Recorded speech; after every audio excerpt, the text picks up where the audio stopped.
How long had Dr. Holmes been attending him? 6 weeks. Prescribed a little bromide.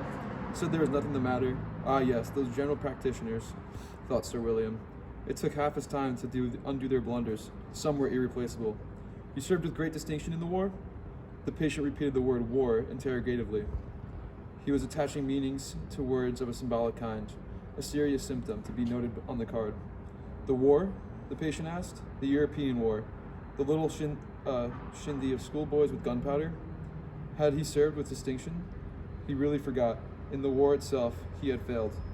Yes, he served with great distinction, Rezia assured the doctor. He was promoted. And they have the highest opinion of you at your office. Sir William murmured, glancing at Mr. Brewer's very generously worded letter.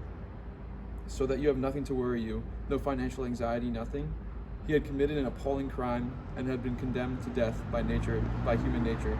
I have, he began, committed a crime.